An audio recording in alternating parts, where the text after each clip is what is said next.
Our series on mental health and the BIPOC community continues this Mental Health Monday. Today joining us is Dexter Clarke. He has worked in various positions, but he's currently with the Genesee Health System. Dexter, thank you so much for being here with us. My pleasure, Amber. So you've been in the mental health field for more than 40 years. What have you noticed over the years when it comes to stigma around mental health, mental illness? Well, one thing that I've noticed is that over the years that it still has not decreased. There's still a stigma. Now we've gotten better about talking about it in certain communities, but there's still a stigma when you talk about mental health and mental illness, and people don't like to talk about it. Mm-hmm. How do you address mental health, specifically among Black men? Well, one thing I realize is that as Black men, and it's a cultural thing, that we don't like to express our feelings. We don't like to talk about things like that, mental health, mental illness, or even our physical health.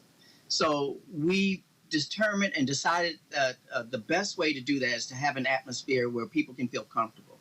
And we came up with the idea, one of our coworkers, managers, said that a barbershop, especially for the Black community, is a place where people feel very transparent, very at ease, and they can talk about everything there. So we started focusing on that being the platform for us to start to address those type of issues. Yeah, they feel really comfortable there. How's it going there? It's going very well. We had our first one on June 1st, and we had about 75 participants. Okay. And I mean, it was good dialogue. We talked about, not only mental health issues, but physical health issues and just, the things that people are dealing with in the community.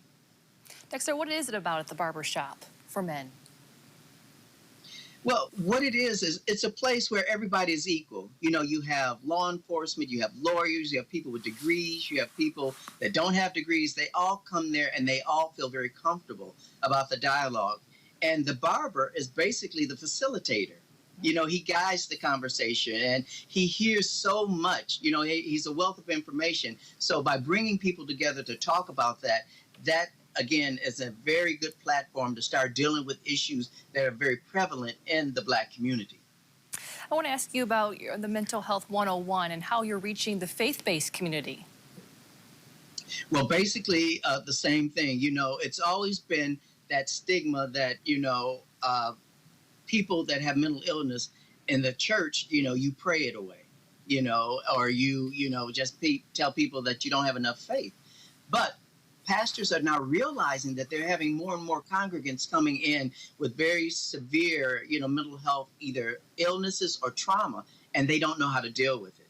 So by introducing that, yes, prayer is good, having faith is good, but also you need professionals sometimes that deals with medication and also dealing with different types of treatment to help them to address those type of mental health and mental trauma issues.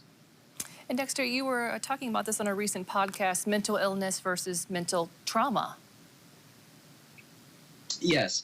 A lot of times they mimic and look a lot alike. And I think that is one of the reasons that people have a stigma because, people will say, especially in the community of color, I'm not crazy, But mental trauma shows the same things of, being very irritable, being anxious, having mood swings and things, but it doesn't have, the same components like mental illness where it's due to sometimes chemical imbalance, it's due to maybe some other organic things that are going on. So we need to educate people that says everyone has mental health, and should be involved with mental health. But mental trauma can be so many different reasons. It could be stress on the job, stress in your home, worried about bills, worried about the economy, worried about the world.